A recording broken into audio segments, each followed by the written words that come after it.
الہی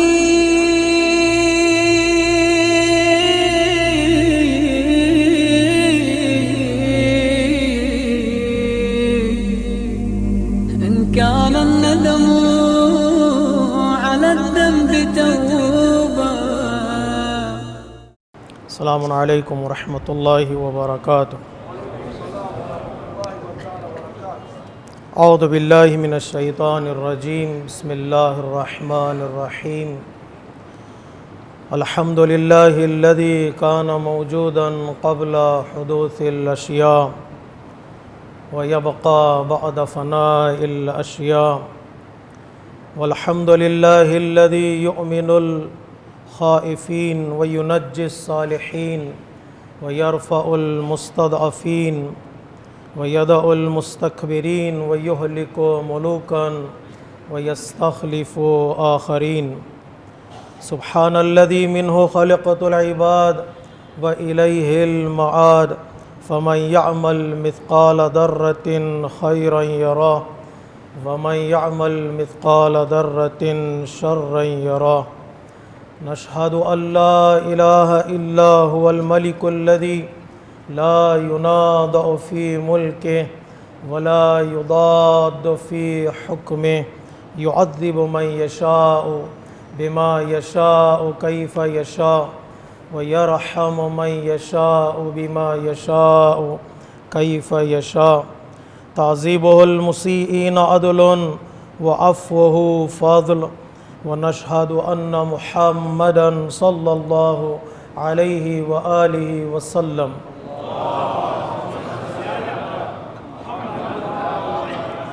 سید المرسلین وخیر المبشرین والمنذرین وعلى آلہ الہداة المہدیین. من رکب سفینتہم نجا واہتدى ومن تخلف عنها ضل وغرق وہوى. اوصیکم عباد اللہ بالاعتصام بالتقوى فإنه حبل متین وعروة عصقى. اما بعد فقد قال الحکیم فی کتابہ الکریم وقولہ الحق. بسم اللہ الرحمن الرحیم. یا ایہا الذین آمنوا اتقوا اللہ وکونوا مع الصادقین. صدق اللہ العلی العظیم.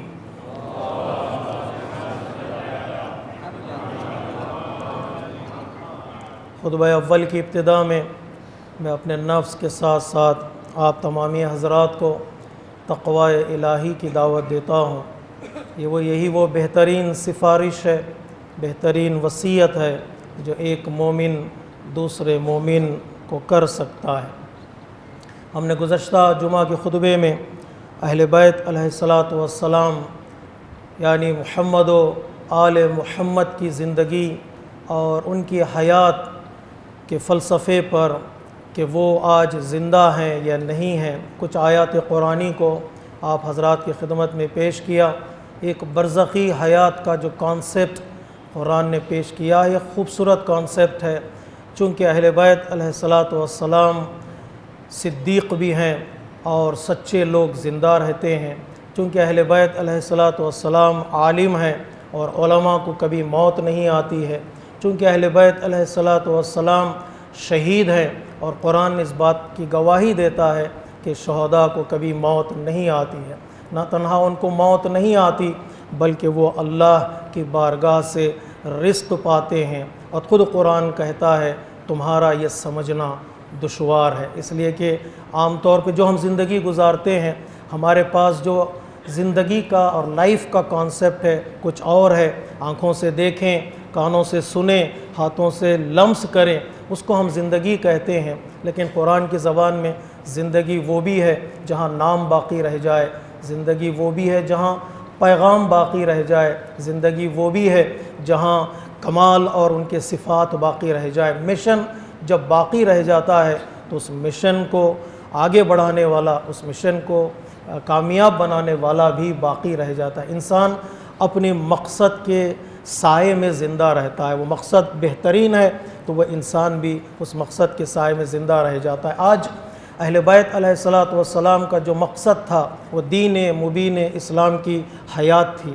دین مبین اسلام کو زندہ کرنا تھا، دین مبین اسلام کو آگے بڑھانا تھا۔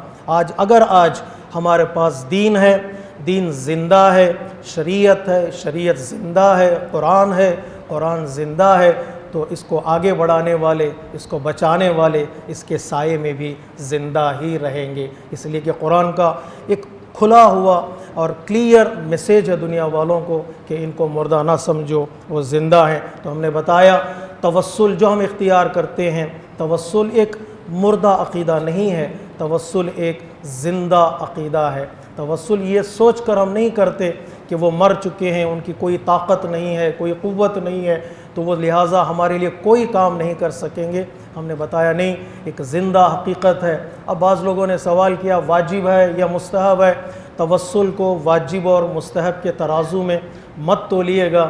اگر کہیں واجب ہے یا مستحب ہے تو اس کا معیار تقریباً گرتا چلا جائے گا۔ مجھ سے کسی نوجوان نے پوچھا مولانا توسل واجب ہے یا نہیں ہے؟ تو میں نے خوبصورت جواب جو میری زبان سے نکلا وہ یہی کہ توسل واجب ہے یا نہیں ہے بعد میں بحث کریں گے۔ توسل محبت کی ایک نشانی ہے، توسل معرفت کی ایک نشانی ہے، توسل در حقیقت ہمارے کنیکشن کی ایک نشانی ہے۔ ہم جو بھی کام کرتے ہیں دنیا میں کسی نہ کسی بڑی شخصیت کو، کسی نہ کسی پرسنالٹی کا واسطہ لیتے ہیں۔ جو لوگ دوسرے اداروں میں، دوسرے آرگنائزیشن میں جن کا اعتبار ہے، جن کی بات چلتی ہے، ان کو ہم وسیلہ قرار دیتے ہیں۔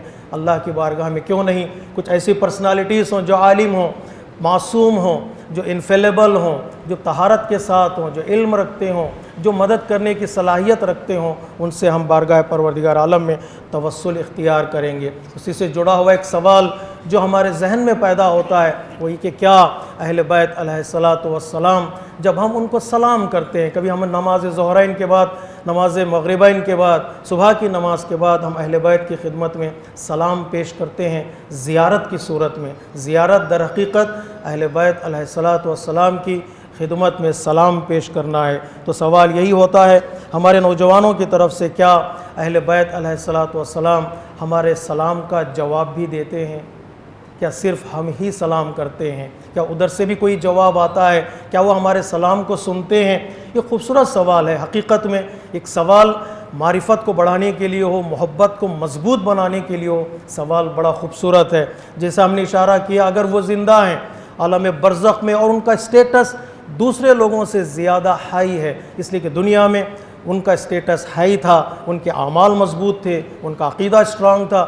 جتنا انسان کا عمل مضبوط ہوگا، اچھا ہوگا، سنسیئر ہوگا، ایمان مضبوط ہوگا، اچھا ہوگا، سنسیئرٹی کے سائے میں ہوگا، اتنا ہی اللہ کی بارگاہ سے عطا بھی ہوتی ہے، اتنی ہی عطا ہوتی۔ کتنے علماء کو اللہ تبارک و تعالیٰ نے عطائیں کی ہیں جو دوسرے لوگوں کو عطائیں نہیں ملتی ہیں۔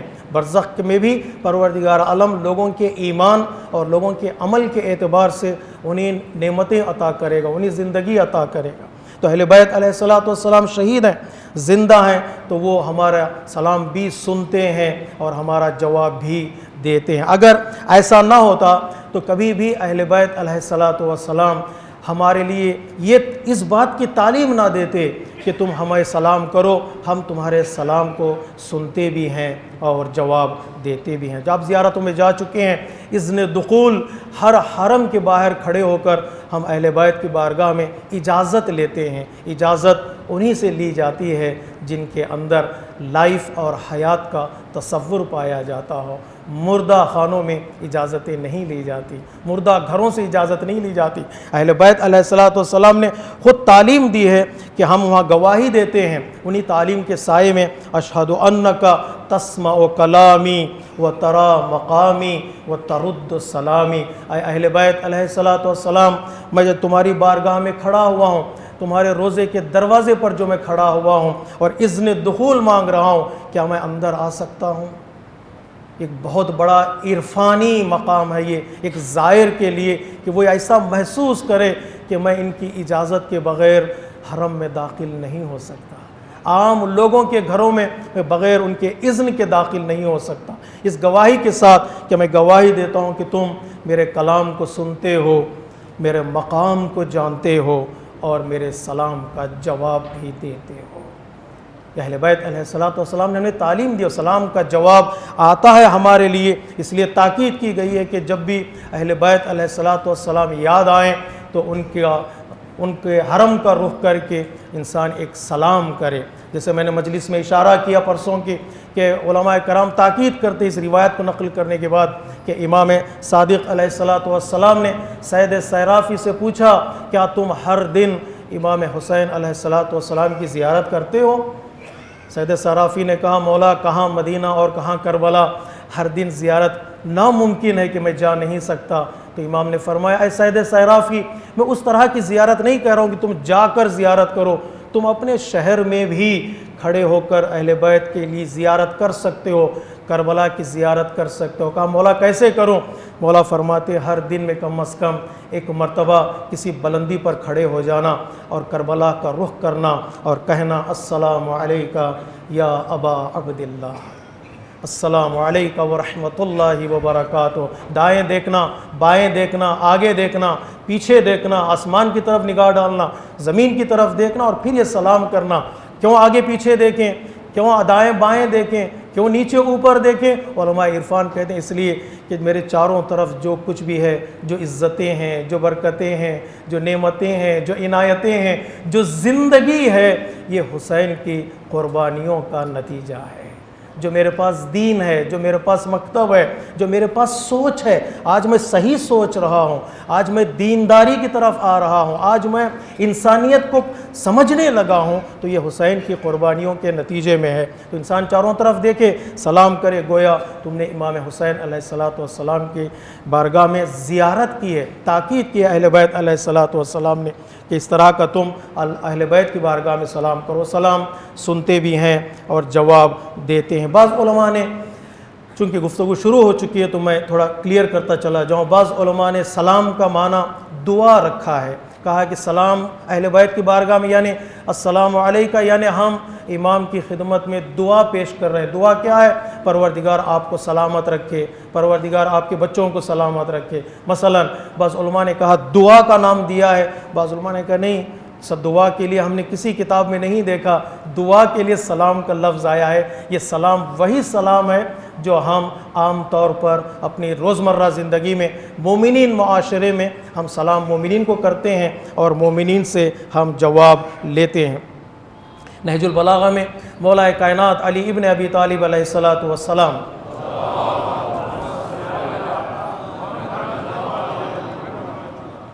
جب کسی قبرستان سے گزر رہے تھے جنگ صفین کے بعد، یہ قبرستان میں تھوڑی دیر رکے مولا کائنات، رکنے کے بعد مولا کائنات نے وہاں پر سوئے ہوئے قبروں میں مردوں کو خطاب کیا اور ان سے باتیں کی، انہیں سلام سنایا۔ اے تنہائی کے گھروں میں رہنے والوں، اے وحشت کے گھروں میں رہنے والوں، اے تاریک قبروں میں رہنے والوں، جہاں پڑوسی پڑوسی کو نہیں پہچانتا، جہاں کوئی کسی کا خیال نہیں کرتا، تمہاری حالت کیا ہے بتاؤ، میں تمہاری زندگی کے بارے میں بتاؤں گا، تم جو زندگی چھوڑ کر گئے تھے اس زندگی کو میں بتاؤں گا، جو گھر تم نے بنائے تھے وہ بٹ چکے ہیں، وہاں دیواریں کھڑی ہو گئی۔ لفظ استعمال کیا مولانا نے کہ بنو خراب، کہ جس گھر کو تم نے بنایا تھا وہ خراب ہو گئے۔ خراب ہو گئے کا مطلب جو پلان تم نے بنایا تھا اس کے اندر ایک بھائی اور دو بھائیوں کے درمیان دیواریں کھڑی ہو گئی ہیں، وہ گھر اب گھر نہیں رہے۔ جس گھر میں دیواریں کھڑی ہوتی ہیں وہ گھر نہیں ہوتا ہے، وہ کوئی ہاسٹل تو ہو سکتی ہے، وہ کوئی بورڈنگ اسکول تو ہو سکتی ہے، وہ گھر نہیں ہوتا۔ گھر میں دیواریں، ہاں آرام کرنے کے لیے دیواریں ہو سکتی ہیں، رشتوں کے درمیان دیواریں نہیں ہونی چاہیے۔ مولا کائنات فرماتے ہیں تمہاری زندگی کی حالت یہ ہے کہ وہاں گھر برباد ہو گئے اور تمہاری بیویاں گئیں وہ دوسروں کی بیویاں بن گئی ہیں، تمہارے بچے آپس میں لڑ پڑے، ان کے درمیان جھگڑا ہو گئے، وہ الگ ہو گئے، بھائی بہن سے جدا ہو گئے، بہن بھائی سے جدا ہو گئے، گھر خراب ہو گئے، بچے لڑ پڑے اور بیویاں ہاتھ سے نکل گئی۔ یہ تمہاری زندگی جو تم نے بہت محنت کی اس دنیا میں، اس دنیا کی حیات کے لیے تم نے جو کچھ جتن کیا تھا وہ سب کچھ ختم ہو گیا۔ اب بتاؤ تمہاری زندگی کی کیا حالت ہے قبر میں، کیا زندگی کی حالت ہے؟ مولا کائنات نے اصحاب کی طرف رخ کر کے کہا اگر ان کو اجازت دی جائے بات کرنے کی تو وہ سب مل کر کہیں گے قبر میں اگر کوئی چیز کام آتی ہے تو وہ تقوی الہی ہے، وہ سب مل کر کہیں گے تقوی الہی ہے۔ اصحاب نے پوچھا مولا کیا وہ تم آپ کی بات کو سنتے ہیں؟ مولا کائنات نے کہا ہاں وہ میری بات کو سنتے بھی ہیں اور جواب دیتے بھی ہیں، بس ہمارے کانوں میں اتنی طاقت نہیں ہے کہ ان کے جواب کو سن سکیں، ان کے جواب کو سن سکیں اور اٹھا سکیں۔ یہ عرفانی جملات ہیں، یہ محبت کے تقاضے، یہ حقیقت ہے جو میں بیان کر رہا ہوں آپ کی خدمت۔ طاقت نہیں ہے انسان کی خدمت میں، انسان کے اندر طاقت نہیں ہے۔ جو قبر میں تلقین پڑی جاتی ہے، شانوں کو ہلایا جاتا ہے، یہ سوچ کر ہلایا نہیں جاتا، وہ شعور ہی نہیں رکھتا ہے۔ جب عام مومن کی یہ حالت ہے تو پھر امیر المؤمنین کا مقام کتنا بلند ہوتا ہے۔ جب عام انسان کی یہ حالت ہے تو جنہوں نے انسان کو انسان بنایا ان کا مقام کتنا بلند ہے۔ میں جذبات میں آ کے بات نہیں کر رہا ہوں، آپ روایتوں کو اٹھا کر دیکھیے، قرآن کی آیتوں کو اٹھا کر دیکھیے، ہمیں اس بات کا پتہ چلے گا کہ اہل بیت علیہ الصلاۃ والسلام نے ثابت کیا ہے کہ کس طرح سلام کا سنتے بھی ہیں اور سلام کا جواب بھی دیتے ہیں۔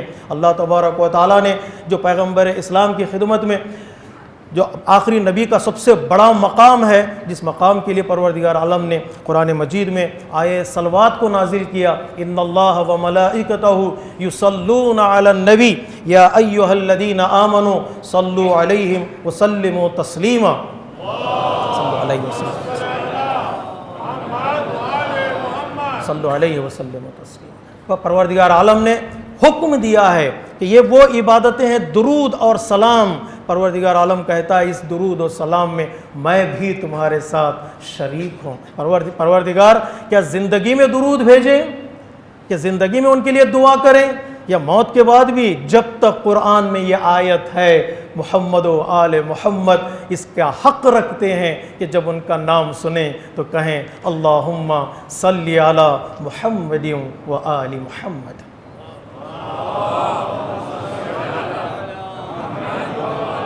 زندگی کی نشانی ہے، یہ حیات کی نشانی ہے، یہ لائف کی نشانی ہے۔ کس طرح صلوات پڑھیں؟ صلوات کی آیت کے ذیل میں لکھا ہوا ہے کہ پیغمبر آیت جب نازل ہوئی تو اصحاب نے پیغمبر اسلام سے پوچھا کس طرح صلوات پڑھیں، تو پیغمبر اسلام نے ان سے بھی سوال کیا بتاؤ تم کس طرح صلوات پڑھتے ہو؟ بعض لوگوں نے لمبی لمبی صلواتوں کا ذکر کیا ہے، اور بعض علماء نے یہ روایتیں نقل کی ہیں کہ انہوں نے صلوات کا تذکرہ کیا، اللہم صلی علی محمد و علی آل محمد۔ اللہ کا لفظ 2 مرتبہ آیا، اللہم صلی علی محمد و علی آل محمد۔ پیغمبر اسلام نے کہا میرے اور میری آل کے درمیان اللہ کا فاصلہ نہیں ہونا چاہیے، میرے اور آل کے درمیان اللہ یعنی لفظ اللہ حرف اللہ کا فاصلہ نہیں ہونا چاہیے۔ مجھے اور آل کو کنیکٹ کرو، جب کنیکشن کرو گے تو ان کو فالو کرو گے، اگر کنیکشن ٹوٹ جائے تو پھر سنت آگے نہیں بڑھے گی، کہ سیرت آگے نہیں بڑھی۔ کرو صلوات پڑھو، اللہم صلی علی محمد و آل محمد و علی آل محمد کو۔ پیغمبر اسلام کو علی بھی برداشت نہیں ہے کہ فاصلہ ہو جائے۔ امامت اور نبوت میں کوئی فاصلہ نہیں ہے، کوئی ڈسٹینس امامت اور نبوت میں نہیں ہے۔ تو اللہ تبارک و تعالیٰ نے حکم دیا ہے کہ درود پڑھو، اور خود پروردگار عالم نے، غور کیجیے گا میرے نوجوانوں میرے دوستو، خود پروردگار عالم نے اس پر عمل کر کے بتایا کہ جس طرح میں انبیاء پر سلام بھیج رہا ہوں تم بھی نبی پر سلام بھیجا کرو۔ قرآن مجید میں کئی ایسے مقامات ہیں جہاں پروردگار عالم نے خود سلام بھیجا ہے، سلام علی نوح فی العالمین۔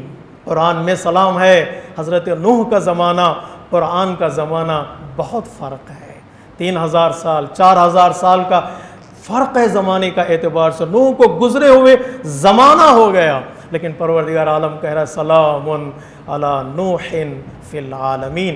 کتنے عالمین میں؟ اس دنیا پر سلام ہو حضرت نوح پر، یا حضرت نوح پر عالم برزخ میں سلام ہو، یا حضرت نوح پر قیامت کے دن سوال ہو۔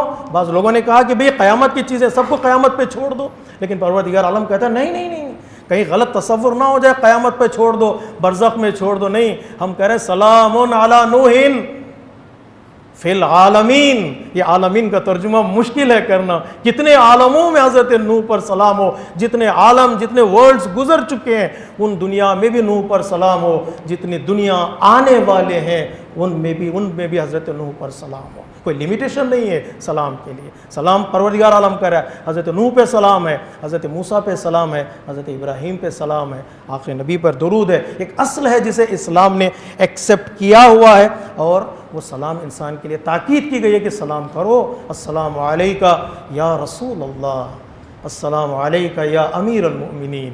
انسان عادت ڈالے سلام کرنے کی۔ بعض علماء کرام نے اس بات کی طرف بھی اشارہ کیا ہے، عرفانی جملہ ہے، معافی چاہتا ہوں تھوڑا زیادہ بولتا ہوں لیکن برداشت کر لیجئے گا۔ بعض علماء نے یہ بھی کہا ہے کہ یہ سلام جو ہم کر رہے ہیں اہل بیت کی بارگاہ میں، حقیقت میں سلام ہماری طرف سے نہیں ہے، یہ حقیقت میں سلام اہل بیت کے سلام کا جواب ہے۔ اہل بیت نے ہمیں سلام کیا ہے۔ عاشور کے دن اس ہنگام میں جہاں پر انسان خود کو بھول جاتا ہے، جہاں پر مصیبتوں میں انسان کی سوچ ختم ہو جاتی ہے، اگر کسی نے اپنی امت کو یاد کیا ہے تو حسین ابن علی نے یاد کیا ہے کہ جانا میرے بیٹے جانا مدینہ تو میرے چاہنے والوں کو، میرے شیعوں کو سلام کہنا، اور کہنا جب بھی ٹھنڈا پانی پئیں اس حسین کی مظلومی کو یاد کریں۔ اہل بیت نے ہمیں سلام کیا ہے۔ حدیث قصہ میں مولا کائنات نے اپنے چاہنے والوں کو یاد کیا ہے۔ امام حسین نے کربلا میں یاد کیا۔ حدیث قصہ سے بڑی فضیلت نہیں ہے، انفیلیبلٹی کا ثبوت ہے اہل بیت کی، اور عاشورہ سے بڑا غم کا دن نہیں ہے۔ خوشیوں میں بھی امام نے اپنی نیشن کو، اپنے چاہنے والوں کو، فالوورز کو بھلایا نہیں، اور غم میں بھی نہیں بھلایا۔ وہاں علی نے یاد کیا، یہاں حسین نے یاد کیا۔ یہ سلام ہماری طرف سے ابتدا نہیں ہے۔ اگر آپ عرفانی گفتگو کو پسند کرتے ہیں تو علامہ آیت اللہ جواد عملی فرماتے نہیں، والسابقون السابقون، نیکیوں میں سب سے پہلے اہل بیت ہیں۔ اور کی جگہ اس جملے کی طرف، نیکی، ہر نیکی دنیا کی جو بھی نیکی اٹھائیے وہ سب سے پہلے نام آئے گا اہل بیت علیہ الصلوۃ والسلام کا، اس نیکی کو انجام دینے میں، اس نیکی کو پورا کرنے میں، چاہے وہ نماز ہو، چاہے وہ روزہ ہو۔ دیکھیے روایتیں اٹھا کر دیکھیے، قرآن کی آیتیں اٹھا کر دیکھیے، جتنی نیکیاں ہیں سب نیکیوں میں پہلا نام اہل بیت علیہ الصلوۃ والسلام کا ہے، چاہے وہ نیکیاں واجب ہو یا مستحب۔ بتاؤ، سلام اگر نیکی ہے، سلام کرنے کا زیادہ ثواب ہے، تو اس لسٹ میں بھی اگر پہلا نام آئے گا تو محمد و آل محمد کا نام آئے گا۔ اگر یقین نہیں آتا، سیرت پیغمبر اسلام اٹھا کر دیکھ لیجئے گا۔ لوگوں نے کمپٹیشن رکھا، لوگوں نے کوشش کی کہ سلام کرنے میں رسول سے سبقت لے لیں، وہ جیت نہیں پائے۔ اگر کوئی کامیاب ہو گیا ہے تو ہمارے اور آپ کے رسول حضرت محمد مصطفیٰ صلی اللہ علیہ وآلہ وسلم۔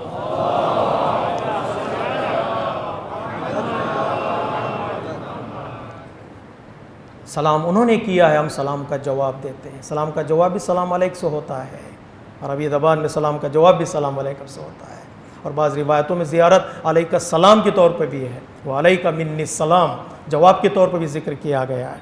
لیکن یاد رکھیے گا، اپنے آپ کو شرک سے بچانا ہے، اپنے آپ کو بدعتوں سے بچانا ہے، اپنے آپ کو کنٹرول کرنا ہے۔ ماڈریشن جہاں زندگی میں بہت خوبصورت چیز ہے، اعتدال جہاں زندگی میں بہت ضروری چیز ہے، وہاں عقیدے میں بھی اعتدال اور ماڈریشن کی ضرورت ہے۔ کہیں انسان حد سے زیادہ آگے نہ بڑھ جائے، کہیں انسان حد سے پیچھے نہ رہ جائے، اس بات کا خاص طور پر خیال رکھے۔ علماء کرام نے 3 اصول بتائے ہیں، چاہے وہ علم غیب ہو، چاہے وہ زندگی ہو، چاہے وہ عصمت ہو، جو کچھ بھی اہل بیت کے پاس ہے، اگر ہم اہل بیت کی تعریف کرنا چاہتے ہیں، اہل بیت کے فضائل بیان کرنا چاہتے ہیں، ان 3 اصولوں کی طرف توجہ کرنا بہت ضروری ہے میرے لیے اور ہر انسان کے لیے جو عاشق اہل بیت علیہ الصلوۃ والسلام کے ہے دنیا میں اور کامیاب ہونا چاہتا۔ پہلا اصول، جو کچھ محمد و آل محمد کے پاس ہے سب کچھ اللہ کی طرف سے ہے۔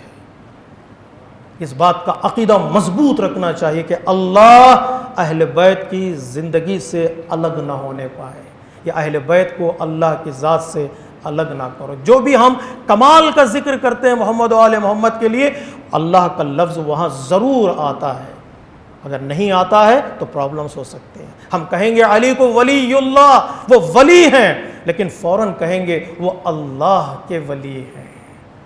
ہم کہیں گے علی کو جانشین رسول ہیں، وصی رسول اللہ، وہاں بھی اللہ آئے گا۔ ہم کہیں گے علی جانشین ہے زمین پر، اللہ کے سکسیسر ہیں، لیکن خلیفہ کہیں گے، لیکن خلیفہ کے ساتھ ایک لفظ ضرور جڑتا ہے، وہ خلیفۃ اللہ ہیں فی الارض میں۔ اللہ کی طرف سے عنایتیں ہوتی ہیں تو یہ قابل عنایت بنتے ہیں، اگر اللہ کی طرف سے نہ ہو تو ان کے اختیار کچھ بھی نہیں ہے۔ من اللہ بہت ضروری، جو کچھ ان کے پاس ہے وہ سب کچھ اللہ کی طرف سے ہے۔ اور دوسرا مرحلہ جو بہت خوبصورت ہے، اس کی طرف توجہ کیجئے گا، چاہے وہ میریکلز ہوں، چاہے وہ کرامات ہوں، چاہے وہ علم غیب ہو، نالج آف انسین ہو، ان سارے مراحل میں جو دوسرا فنڈامنٹل چیز ہے جس کی طرف تصور کرنا اور ماننا ضروری، وہ یہ کہ وہ جو کچھ کرتے ہیں اس دنیا میں، چاہے وہ عمل ہو، وہ ایکشن ہو، لوگوں کی مدد ہو یا ان کی نصرت ہو یا ہیلپ ہو، بے اذن اللہ ہے۔ ایک من اللہ، وہ انڈیپینڈنٹ نہیں ہے، اللہ سے کنیکٹڈ ہیں، اور جو کچھ کرتے ہیں بے اذن اللہ، اگر اللہ اجازت دے، اللہ پرمیشن دے، قدم اٹھائیں گے، وہ پرمیشن نہ دے 25 سال گھر میں بیٹھیں گے، اپنا قدم گھر سے باہر نہیں نکالیں گے۔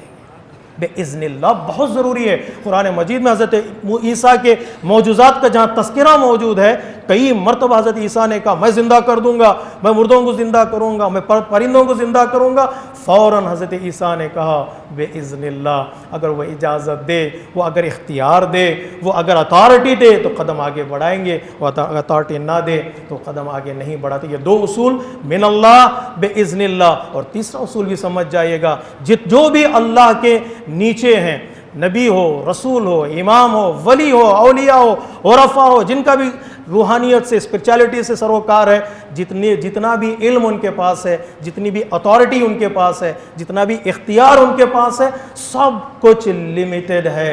اگر کوئی کسی کا علم، کسی کے اتھارٹی، قدرت ان لمیٹڈ ہے تو وہ اللہ تبارک و تعالی ہے۔ ان تینوں اصولوں پر انسان کا یقین اور انسان کا ایمان ہونا چاہیے، تاکہ جو ہم صراط مستقیم پر چل رہے ہیں آسانی کے ساتھ ہماری زندگی آگے بڑھ سکے۔ پروردگار عالم ہمیں توفیق دے کہ اہل محمد و آل محمد کی معرفت حاصل کریں اور ان کی محبت کو اپنی زندگی میں بڑھائیں اور ان کے بتائے ہوئے راستے پر چل سکے۔ ان احسن الحدیث و ابلغ الموعظہ کتاب اللہ، بسم اللہ الرحمن الرحیم، والعصر ان الانسان لفی خسر الا الذین آمنوا وعملوا الصالحات وتواصوا بالحق وتواصوا بالصبر۔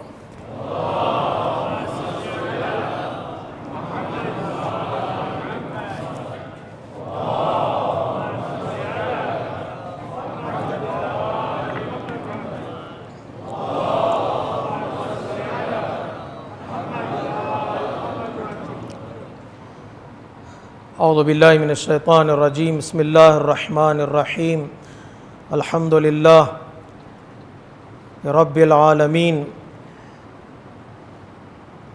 الذی غافر الذنب وقابل التوب وهو الغفور الرحیم، سبحان من سبقت رحمتہ غضبہ وبسط الیدین بالرحمہ۔ خطبہ دوم کی ابتدا میں ایک بار پھر میں اپنے نفس کے ساتھ ساتھ آپ تمامی حضرات کو تقوی الہی کی دعوت دیتا ہوں۔ تقوی سے دل سنور جائے، اپنا وجود سنور جائے تو زندگی سنور جاتی ہے۔ اگر زندگی میں پرابلم سے، بیماریوں سے، مشکلات سے نجات حاصل کرنا چاہتے ہیں، ایک ہی راستہ ہے، وہ تقوی ہے۔ اگر اہل بیت سے، امام اول سے اپنے آپ کو کنیکٹ کرنا چاہتے ہیں تو بہترین راستہ اور واحد راستہ، میں تو کہتا ہوں ہمیشہ، وہ تقوی الہی ہے۔ اس لیے کہ مومن ہو اور مومنین کے لشکر میں ہمارا نام لکھا جائے تو ان مومنین کے امیر ہوں گے علی ابن ابی طالب علیہ السلام۔ اگر پرہیزگار ہوں، متقی ہوں، اگر متقین کے لشکر میں ہمارا نام لکھا جائے تو اس لشکر کے کمانڈر ہوں گے امام علی علیہ السلام، امام المتقین۔ یہ ضروری ہے کہ جہاں ہم فضائل اہل بیت علیہ السلام بیان کرتے ہیں، جہاں پر ہم کمالات اہل بیت علیہ السلام بیان کرتے ہیں، وہیں پر اہل بیت یہ چاہتے ہیں کہ ہم یہ وہاں دیکھیں جہاں وہ ہمیں دیکھنا چاہتے ہیں۔ ایک شخص نے اپنی زوجہ کے ذریعے سے، وائف کے ذریعے سے یہ کہلا بھیجا، سوال کیا شہزادی کونین حضرت زہرا سلام اللہ علیہا سے،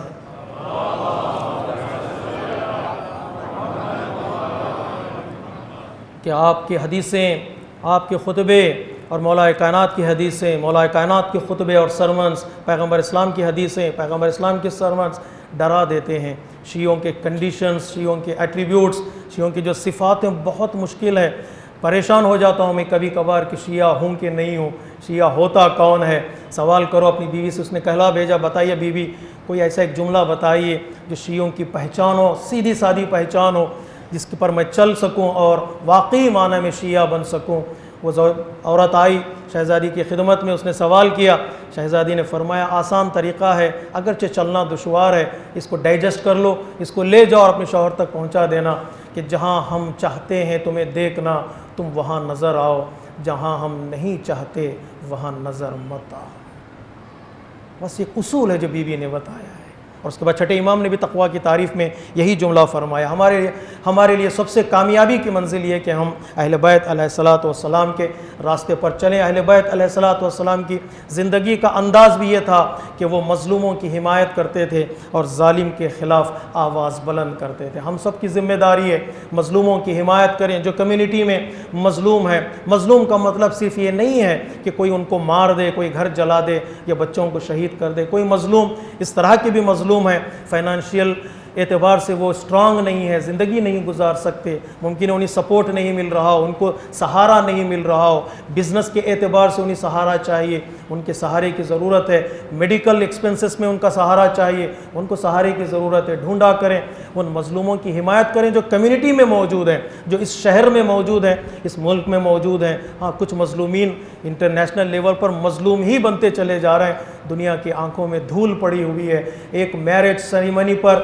ایک مسلمان دوسرے مسلمان کے ایک تقریب میں، ایک جشن میں بمبارمنٹ ہوتا ہے اور وہ کرتا ہے، بے گناہوں کو شہید کر دیا جاتا ہے، کسی کی زبان سے ایک لفظ بھی نہیں نکلتا کہ افسوس ہے یہ ہو گیا ہے۔ دنیا اس طرف جا رہی ہے کہ انسانیت کا کوئی نام لینے والا نہیں ہے، انسانیت کی سپورٹ کرنے والا نہیں ہے۔ تو یہاں پر ایسے موقع پر ہماری ذمہ داری اور بڑھ جاتی ہے۔ یمن میں آپ حالات دیکھ رہے ہیں، دن بدن بگڑتے چلے جا رہے ہیں، کوئی پوچھنے والا نہیں ہے۔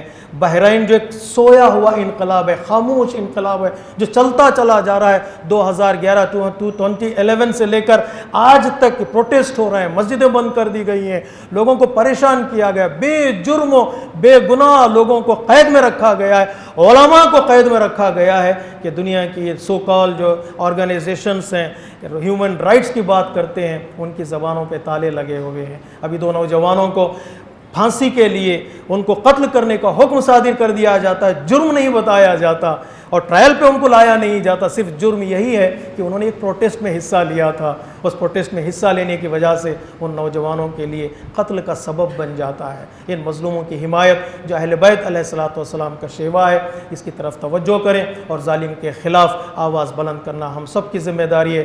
جہاں کہیں بھی ظلم ہو رہا ہو، جس نوعیت کا بھی ظلم ہو رہا ہو، اس ظلم کے خلاف آواز بلند کریں، چاہے ای میلز کے ذریعے ہو، میسیج کے ذریعے سے، کچھ بھی نہیں کر سکتے، کم از کم اپنی دعاؤں میں مظلومین کی حمایت کا اعلان کریں اور ظالمین کی تباہی اور ان کی بربادی کے لیے دعا کریں، اس لیے کہ دعاؤں میں بڑی طاقت ہے، خصوصاً آج کے دن جو آج رحمت کا آغاز ہو رہا ہے، 25 ذی الحجہ، 25 ذی قعدۃ الحرام جو دحو الارض کا دن ہے، آج رحمت شروع ہوتی ہے۔ کسی بزرگ عالم دین نے بڑا خوبصورت جملہ کہا ہے، آج رحمت شروع ہوتی ہے 25 ذی قعدۃ الحرام اور 18 ذی الحجۃ الحرام کو وہ رحمت و نعمت اوج پر پہنچ جاتی ہے۔ اگر وہاں تک پہنچنا ہو تو سلسلہ یہاں سے شروع ہوتا ہے۔ آج کا دن بھی جو جمعہ کا دن بھی ہے اور دحو الارض کا دن بھی ہے، جمعہ کا دن بھی متوقع ہے کہ امام ظہور فرمائیں گے، دحو الارض کے لیے بھی لکھا گیا ہے کہ آخری امام کے ظہور کا دن ہو سکتا ہے۔ ہم اللہ کی بارگاہ میں دعا کرتے ہیں، پروردگار ایک نعمت، ایک تحفہ جو آج کے دن اور اس مہینے میں اور آنے والے مہینوں میں ہمیں تو عطا کرنا چاہتا ہے، وہ امام کے ظہور کا تحفہ ہمیں عطا کر دے۔ وصلی علی سید المرسلین وشفیع المذنبین نبیا محمدا صلی اللہ علیہ وآلہ وسلم۔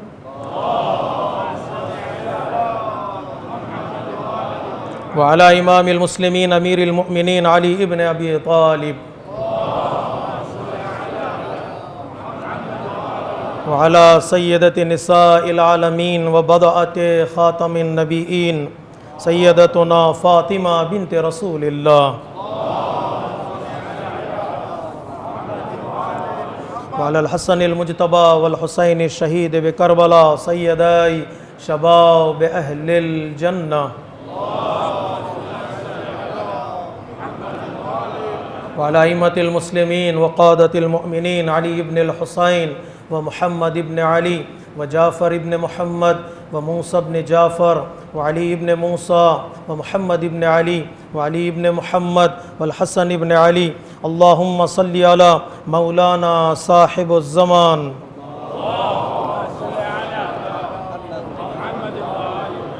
صلوات الله وسلامه عليه وعلى آبائه الكرام اللهم عجل فرجه وسهل مخرجه واجعلنا من المستشهدين بين يدي اللهم اجعلنا ممن يذكر فتنفه الذكرى إن الله يأمر بالعدل والإحسان وإيتاء ذي القربى وينهى عن الفحشاء والمنكر والبغي يعظكم لعلكم تذكرون إن أحسن الحديث وأبلغ الموعظة كتاب الله بسم الله الرحمن الرحيم قل هو الله أحد الله الصمد لم يلد ولم يولد ولم يكن له كفوا أحد صدق الله العلي العظيم والسلام عليكم ورحمة الله وبركاته.